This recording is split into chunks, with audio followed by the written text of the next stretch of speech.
मो ना डॉक्टर गायत्री देवी मो वर्तमान जयपुर स्वतंत्र पोक्सो कोर्ट रे स्वतंत्र सरकारी वकील भाव कार्य कर देखो 2023 मसीह सुनाबेड़ा थाना अंचल घटी गोटे 15 वर्षीय नाबालिका निजर साबत मामू द्वारा यौन उत्पीड़न होता मामलार विचार करी आमर आज माननीय स्वतंत्र पोक्सो कोर्ट जयपुर दोषी जे कि नाबालिका मामू से आम ना को डिस्क्लोज करूनु जेहेतु विक्टिम आइडेंटिटी को आमको प्रोटेक्ट करिया पड़िबो तो ताको 12 जन साक्षी साक्ष्य प्रमाण और 18टा दस्तावेज को भित्ति करी पोक्सो आईन 6 वर्ष सश्रम कारादंड सहित 20,000 टंका जरिमाना रे दंडित करछन्ते। जदि जरिमाना टंका अनादाय हबो तो दोषी को 6 मास अधिक सश्रम कारादंड भोगिया पड़ियो बोली राय रे दर्शाइछन्ते माननीय अदालत। आ पीड़िता नाबालिका को सरकार तरफ जिला आईन सेवा प्राधिकरण को 5 लाख टंका अनुकंपा राशि देवाई निर्देश देते। आउ जदि 20 लाख टंका भी जदि रिकवरी हम तो से टंका पीड़िता को देवाई निर्देश देते अदालत। ए घटनाटा हूँ आपणकर नाबालिका निजर मार मृत्यु पर साबत मामू जे कि सुनाबेड़ा थाना अंचल रोते तो पाठ पढ़ापी घर रोते तो 29/1/2023 मसीहा दिन माई घर नथिबा समय मामू सूप पीवाई डाकी आउ जे मना करथिला पीड़िता तो ताकू तंटी चिपी थिला तो भୟରେ नाबालिका तांको पड़ोसी घर को पळैथिले। तापरे से नाबालिका से पड़ोसी को गत 1 वर्ष धरी तांको यौन उत्पीड़न करछन्ती बोली कि कहिथिले। तो घटना विषय जानला परे गाँ लोक सब सुनाबेड़ा थाना को जनैथिले। तापरे पीड़ितार बापा को एफआईआर देवा पई कुआइथिला किंतु जेहेतु से मना करदेले तो हमर जो कोरापुट जिला शिशु सुरक्षा अधिकारी से सुनाबेड़ा थाना रे एफआईआर देथिले।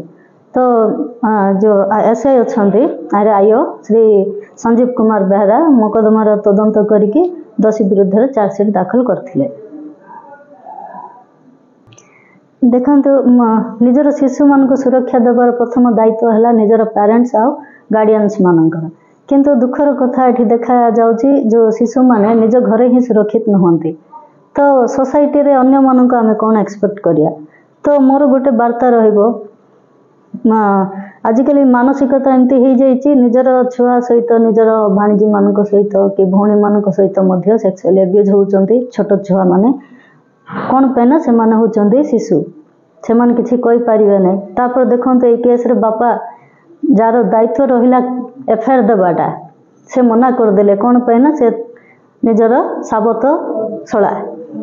तो मोर गोटे ही मेसेज रहिबो हमर शिशु मानक पई आपण मानक जरिया रे कि शिशु मानक जहाँ भी माने घरे जहाँ होउची जदि गुड टच बैड टच विषय रे कौन सी माने कोठी टच कले खराब लागुची का कौन तो जहाँ को निजर बोली फील करचंती तांको सहित डिस्कशन करंतु तांको जणांतु।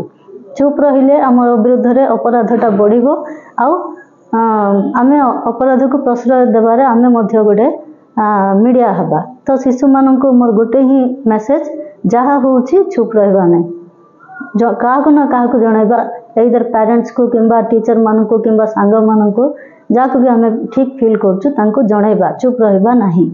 तो एई केस रे कोन हैची झियोटा किछि कहि नै वर्ष हेलानी से एब्यूज होउथिला माने सेल्ड होउथिला किंतु जेहेतु जन को घर को जाई कि कहिला गाँ लोकन को द्वारा जना पड़ला घटना रे जदि से कोई न थांता एई घटना मध्य बाहर का आसी न थांता। तो आमर भी दायित्व रहुची एज ए सिटीजन्स आमे माने मध्य कोनोसी घटना विषय जदि जानिबा आमे माने मध्य एफआईआर दबा पक्ष केस रे काहे कि शिशु मान को सुरक्षा होची आमर मिलित दायित्व।